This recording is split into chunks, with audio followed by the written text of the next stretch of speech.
အားလုံးပဲမင်္ဂလာပါမြန်မာ5 Asian ကပြန်လည်ကြိုဆိုလိုက်ပါတယ်ခုတစ်ပတ်မှာတော့ကျွန်တော်နဲ့Lily Francis နိုင်က UFC White House ပြိုင်ပွဲအကြောင်းကိုဆွေးနွေးတော့မှာဖြစ်ပါတယ်Lily Francis မင်္ဂလာပါဟုတ်မင်္ဂလာပါအကိုဒီတစ်ခေါက်ကဆွေးနွေးမယ်ဆိုတဲ့ကျွန်တော်သိချင်တာလေးတွေလည်းအကိုမျိုးတော့เนาะကျွန်တော်သိရလဲဖြည့်ပြောမယ်ပထမဆုံးအနေနဲ့ဒီ US Freedom 250ကဘယ်လိုမျိုးဖြစ်လာတယ်လဲပေါ့ဟုတ်အဲ့ဒါကတော့ပထမဆုံးစပြောရမယ်ဆိုရင်တော့ဒီ US Freedom 250ပေါ့နော်အမေရိကန်သမ္မတဒေါ်နယ်ထရန့်ကိုယ်တိုင်ကတိုက်ခိုက်အားကစားကိုဝါသနာပါတယ်ကွာအရင်တုန်းကဆိုရင်ဘယ်လိုတော့ဆိုရင်မိုက်တန်ဆန်တို့ခေတ်တုန်းကဆိုရင်ကွာဒီမိုက်တန်ဆန်ကြီးကိုသူ့ဟိုတယ်နာမှာလောက်အောက်ဆင်လာထိုးဖို့ဆိုပြီးတော့စပွန်ဆာတွေပြီးဘူးပဲနောက်တစ်ချက်မိုက်တန်ဆန်ရဲ့ financial advisor တော့လုပ်ခဲ့ဘူးပဲကွာဘယ်လောက်ထိဆိုတော့မိုက်တန်ဆန်ရဲ့မိန်းမနဲ့တောင်သူအိတ်ခဲ့ဘူးပေါ့နော်ထွန်းကလည်းစာကလေးနဲ့ပေါ့နော်ခုနောက်ပိုင်းမှာကျတော့ဒီဒေါ်နယ်ဒေနာဝိုင်းနဲ့ဘယ်လိုပြန်ခင်လို့ဆိုရင်2001ခုနှစ်ဖေဖော်ဝါရီ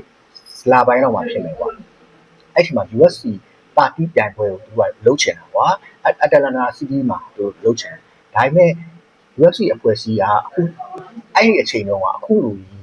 းအောင်မြင်တဲ့ဖွဲ့စည်းမဟုတ်သေးဘူးသူတို့ရုန်းကန်ရတဲ့ကာလရှိနေတယ်အဲ့ဒီမှာပွဲသူကယုံငားတာပေါ့နော်ယုံမိုင်းရှင်တွေလည်းသူတို့ကိုခွင့်ပြုမပေးဘူးအများစုကလည်းပွဲကလည်းမကြည့်ကြရအောင်နော်အများစုကလည်းယုံရဲလည်းမအားကြတာဆိုတော့ဒီနာဝိုက်ကတော်တိုင်ပတ်နေတာအဲ့ချိန်မှာဒေါ်နယ်ထရန့်ကဝင်လာပြီးတော့ရတယ်မင်းပွဲလုပ်တော့ဘာမှမပူနဲ့ငါပိုင်တဲ့ဟိုတယ်မှာလို့ဆိုပြီးတော့ဒီနာဝိုက်ကိုကူညီခဲ့တဲ့အတိုင်းတာရှိရကွာသူတို့နှစ်ယောက်ရင်းနှီးခဲ့ရဆိုရင်2000တက်ခဲ့ရဆိုရင်တော့အခုချိန်မှာဆိုရင်ရင်းနှီးမှုတက်တန်းကနှစ်အစိတ်လောက်ရှိပြီပေါ့နော်နောက်တစ်ချက်ကဒီနာဝိုက်ကိုယ်တိုင်လည်းဒေါ်နယ်ထရန့် Republican Party ကို support လုပ်ပြီးရလို့ပဲနောက်တစ်ချက်ကယူကောက်ပွဲအတွက်ဝယ်ကူဆွဲပေးရရှိတယ်ယူကောက်ပွဲအောင်နိုင်ရေးအတွက်သူကြိုတန်းခဲ့ရရှိရပေါ့နော်အဲ့တော့ဒီဒေါ်နယ်ထရန့်ကိုယ်တိုင်သမ္မတဖြစ်လာတဲ့အချိန်မှာလည်း USC ရဲ့ aim ကိုမြင့်ကျင်တဲ့အတွက်ပေါ့နော် USC aim ကိုမြင့်ပြီးကျင်တဲ့အတွက်ပွဲတွေလည်းလာတက်တယ်ပြီးတော့ကြတော့ဒီအခုလိုပဲ USC Freedom 250ဆိုပြီးတော့ဒီပြိုင်ပွဲကို aim ပေါ်မှာလုပ်ပေးလိုက်တာနေအခုကိုပြောသွားတယ်တော့ပြည့်စုံတယ်အခုကျွန်တော်တို့ UFC Freedom ပေါ့နော်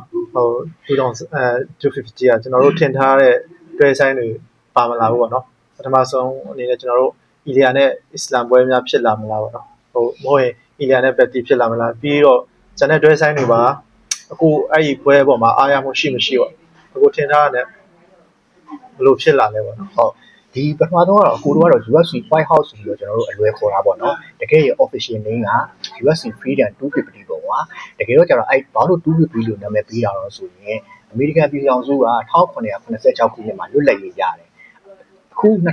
2026ဆိုရင်လွတ်လပ်ရေးရတာ250ပြည့်ပေါ့နော်250ဆိုတာကဒီထောင်စုနဲ့၄ဘုံတပုံပေါ့တကယ်တမ်းဒိတ်အတိအကျပြောမယ်ဆိုရင်သူကဇူလိုင်4ရက်မှာ250ပြည့်ဒါပေမဲ့အချင်းကြီးအကြောင်းတရားအရာသူရက်နေနေစောလိုက်တာပေါ့နော်ဂျွန်ဆလီဆိုပြီးဖြစ်လာတာကွာဂျွန်ဆလီကကြာဘာဖြစ်လို့အဲ့လိုဂျွန်ဆလီမှာလှုပ်တုံးဆိုတော့ဒေါ်နယ်ထရန့်ရဲ့မွေးနေ့ပွဲဖြစ်နေတယ်ဟုတ်တယ်ဒေါ်နယ်ထရန့်အသက်80ပြည့်မွေးနေ့မှာအင်ဂျူတော်မှာပေါ့နော်သူတို့ပွဲလုပ်တယ်အဲ့ပထမချက်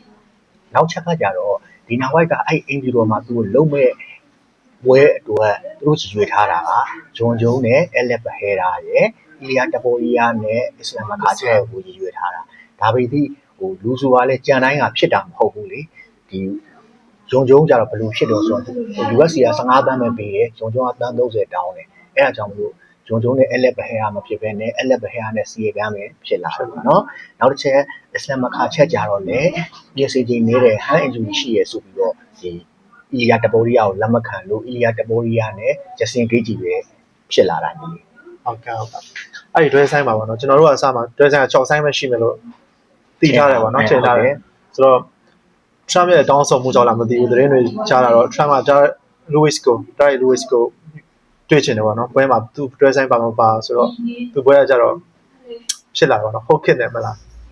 းဟုတ်တယ်ဗျအဲ့ဟာကြတော့ဒီကဘယ်လိုပြောရမလဲ last minute မှာဖြစ်လာပြောရမှာပေါ့ပြီးခဲ့ UFC 327ပြိုင်ပွဲမှာဆိုတော့ဒေါ်နယ်ထရန့်ကြီးကလာကြည့်ရလေဒီ Derek Lewis ကိုယ်တိုင်ကဒေါ်နယ်ထရန့်ရဲ့အချစ်တော်ကစားသမားဖြစ်နေတာအဲ့ချိန်မှာဒေါ်နယ်ထရန့်ကဒီနာဝိုက်ကိုဘယ်လိုပြောလိုက်တယ်လဲဆိုရင်ကွာဟာတဲ့ White House အင်ဂျီရိုမှာထိုးမဲ့ပွဲမှာတဲ့ Derek Lewis မပါဘူးလားကွာတဲ့အဲ့သူတို့အနေထားကွာမင်းတို့စကားမိုးချိုးသွားလို့ပဲပြောမှာပေါ့သူကသမတရဲ့စကားဆိုတော့ခီးရောက်တာပေါ့ဒေါ်နယ်ထရန့်ကလည်းလို့ဆိုတော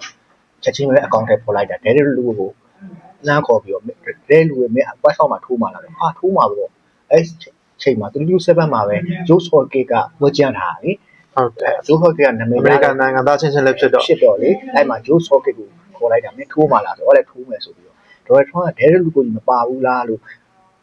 ့ဒီတိုက်တွန်းပြီးတော့10မိနစ်တွင်အဲ့တွေ့တိုင်းဖြစ်သွားတာချက်ချင်းအကောင့်ထိုင်ပေါ့ဒီနောက်ဘက်ကလည်းစိတ်ညံတယ်လို့ပြောရမှာပေါ့ ဟုတ်တယ်စိတ်မြန်တယ်ဆိုတော့ तू ကပွဲကိုအပြောင်းလဲအဲ့လိုလုပ်နိုင်တယ်ဟုတ်တယ်တခြား organization တွေတက်စားလို့ရှိရင်တကြီးတင်တဲ့ဘက်ကအရေးချင်းရှိရလို့ပြောကျွန်တော်တို့အရင်ကလည်းသမိုင်းအကြောင်းတွေ तू လုံးနိုင်ရဲ့သမိုင်းအကြောင်းအများကြီးတွေ့လာခဲ့ပြီပါလေဟိဆိုရရှိအများကြီးရှိပြီသူတို့ကပွဲတစ်ပွဲကိုလုပ်ဖို့ဆိုတာမစားကြည့်တော့ပါပဲပွဲတော် AC လုပ်နိုင်တယ်ကွာတွဲဆိုင်တစ်ခုကပ်ဖို့ရတယ် AC ပါပါတော်တော်ကြီးခွန်ဟွာစားရမှာခက်လေဦးကွာပြီးတော့စိတ်ဝင်စားဖို့ကောင်းတာကွာဒီဟိုတလောကဆိုရင် Washington DC မှာဟိုတနက်သမားနဲ့လေဟိုရိုးရိုးဖြစ်သွားပြီလေခုဒီ White House မှာကြောင်းလေဒီ Donald Trump ဟိုလုံခြုံရေးကိုစိတ်ပူပါမလားပေါ့နော်အဲ့ဒါဘာကြောင့်တွေးနေတာဆိုရင်ဒီ White House ပြိုင်ပွဲကျင်းပမဲ့အခင်းကျင်းကြောင်ကွာသူကအမေရိကန်သမ္မတအင်ဂျူတော်ကရောက်ဖက်လှည့်ဆောက်ထားတယ်နောက်ဘက်ကတော့နောက်ဖေးပေါ့နော်နောက်ဖေးဒီမြက်ခင်းပြင်ရှိတယ်သူက soft lawn လို့ခေါ်တာကွာအဲ့မြက်ခင်းပြင်မှာအများစုကတော့တင်းစာရှင်းလင်းပွဲတွေလုပ်တယ်ဒီအခန့်ပွဲပါညာလုပ်တယ်ပေါ့နော်အဲ့တင်းစာရှင်းလင်းပွဲလုပ်မဲ့ soft lawn ထဲမှာဒီတန်စကားဆင်းပြီးတော့ဒီလုံဝေပွဲကျင်းပမှာပဲ USC Freedom 250ကျင်းပမှာဒါပေမဲ့အဲ့တန်စကားဘိန်းမှာထိုင်းကြည့်ရမှာပြည်သက်ကတော့9000လာပဲရှိတယ်အဲ့ဒါကတော့သမ္မတအပါဝင်ပေါ့နော်သမ္မတအပါဝင်ဒုသမ္မတတွေအရာရှိတွေဆယ်လီတွေဘီလီယံနာတွေအဲ့တော့လူ9000စာတော့သူတို့4000ပေးထားတယ်ကျန်တဲ့1000တော့ဒီစစ်မှုထမ်းအရာရှိတွေပေါ့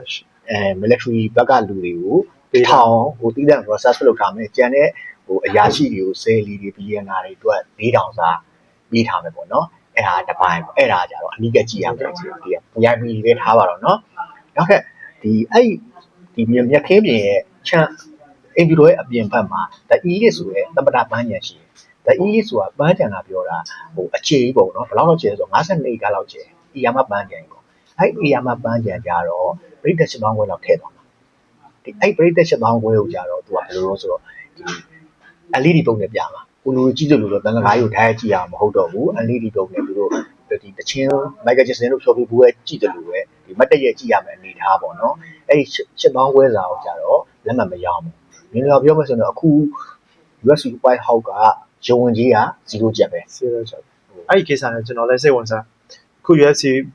Freedom ပေါ့နော် UFC White House ကိုကျင်းပတာကုန်ကျစရိတ်က$60ကုန်မယ်လို့ကမ်ပန်းချေထွက်ကြတယ်ပေါ့နော်တကြီးကပြောတာဆိုတော့သူကပြန်ရမယ်ဟိုပြန်ရမယ်ဘတ်ဆန်ပေါ့နော်သူတို့တခြားစပွန်ဆာတို့ပါရနဲ့ရမယ်ဟာတန်း30ပဲရှိတယ်ကျန်တဲ့တန်း30ကတော့ UFC 8ကနေ site ထုတ်ရမယ့်သဘောမှရှိတယ်မြက်ပြင်တာတဲ့ဟို$6သိန်း9သိန်းလောက်ကုန်နေပြီဆိုကုန်မယ်ဆိုတော့ဟိုတကြီးအနေနဲ့ပေါ့နော် तू ကတော့အများဖြစ်ကအကျိုးမြတ်ပဲကြည့်ရရောကြာအကျိုးမြတ်မရှင်သိဘာမှမလုပ်ချင်တဲ့လူတွေမှာဗာဒါပေမဲ့အခုက White House နဲ့ပတ်သက်လာတယ်ဆိုတော့ तू ကလည်းပေးဆက်တာလားပေါ့ तू ကပြန်ရနိုင်တယ်ပေါ့နော်ဟုတ်ကိုမြင်တာလေးဟုတ်ခုနသူတို့ပြောတာကတော့ကွာဒီကုန်ကြစည်ကခုနသူတို့ကဒီရခင်းပြင်မှာတန်စကားကြီးချပြီးပွဲထိုးတော့ကြတော့တန်စကားရဲ့ weight တွေလူတွေရဲ့ weight ကြောင့်ရခင်းပြင်ကတော့ပြက်စီမှာပဲပွဲပြီးရင်တော့ဒီတိုင်းသူတို့ပြန်လို့မရဘူးရခင်းပြင်ကိုပြန်ပြုပြင်ပေးရမှာလေ9သိန်းပြီးတော့တခြားဒီကုန်ကြစည်တွေရှိသေးရကွာအဲ့အကြောင်းမျိုးစုစုပေါင်း$60လို့ပြောတာကွာဒါပေမဲ့စပွန်ဆာကပြန်ရမှာ$30တယ်ပေါ့ဆိုတော့အတိတ်ပဲသူတို့$30ရှုံးတယ်လို့ပြောတယ်ကွာတကယ်တော့ကြာတော့မရှုံးဘူးကွာတဲ့လားအဲ့ဒါ$30အရှုံးခံပြီးလုပ်တယ်ပါညာပြောတာလူကြားကောင်းတရားနာလုပ်တာပဲဒီအမေရိကန်မှာဆိုရင်ကွာဘောက်ဆင်ကကွာအမမီတဲ့အရင်ထွန်းကနေကြာလာပြီဒီဘောအာရန်တို့ဒုံကင်းတို့ဆိုရင်ခစ်ပြိုင်နေကွာဒီတကယ်အဒီပတိဘောက်ဆင်ပရိုမိုတာတွေပဲသူတို့တို့ဒီတောင်မှဒီ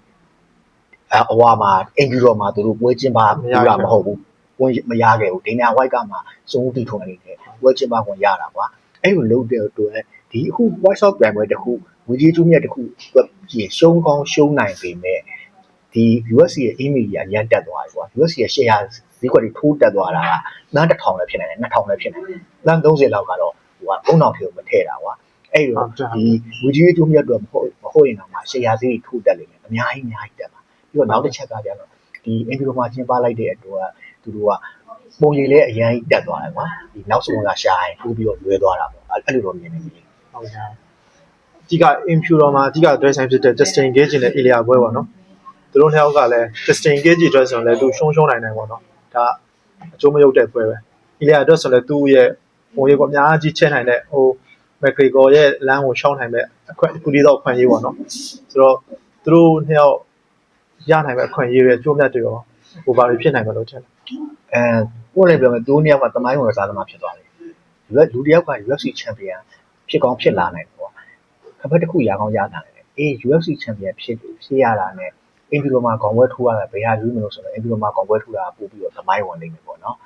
သူတို့နှစ်ယောက်ရဲ့တမိုင်းဝင်အောင်မြင်မှုပဲတဲ့အခုပွဲမှာနိုင်ရတဲ့ကစားသမားကတော့လုံးဝစူပါစတာအကြီးအဖြစ်သွားပြီ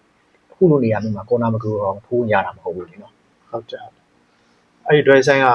ဖြစ်လာတယ်ဆိုတော့ကစားသမားတွေလည်းထိုးခွင့်ရတာအကန်ကောင်းတယ်ပေါ့နော်ဟုတ်တယ်အဲ့ကျန်တဲ့ drive sign တွေရောအခုဘယ် drive sign ကိုစိတ်ဝင်စားဆုံးလဲMauricio Rafi နဲ့ Michael Chandler တွဲဆိုင်ကိုပို့ပြီးတော့စိတ်ဝင်စားတာဟုတ်တယ်ဘာလို့လဲဘာလို့ဆိုတော့ဒီဟွာဖြစ်လို့ဒီဘယ်လိုပြောအောင်လဲ Michael Chandler ကကြတော့ပါဒီဟို KOVK ကစားသမားကွာ Mauricio Rafi ကြတော့လေဒီဘယ်လိုပြောမလဲ PCP လည်းရှိရကစားသမားပေါ့အဲ့တွဲဆိုင်ကတော့ Fire of the Night တော့ရသွားနိုင်တယ်ဗျ Fire of the Night တော့ဖြစ်သွား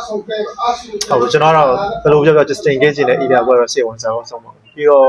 Cyril Gane ရဲ့ Alex Pereira ဒီပွဲတွေနဲ့ပတ်သက်ပြီးတော့လည်းကျွန်တော်တို့နောက်မှပြန်ပြောကြမယ်နော်တပွဲချင်းစီအတွက်ဟုတ်ကဲ့ပါညီလေးအခုဒီ UFC White House event အတွက်ဒီကိုလေးမေးပြီးတယ်ဒီ Francis ကိုကြည့်ပါလားဟုတ်ကဲ့ပါအားလုံးပဲကျေးဇူးတင်ပါတယ်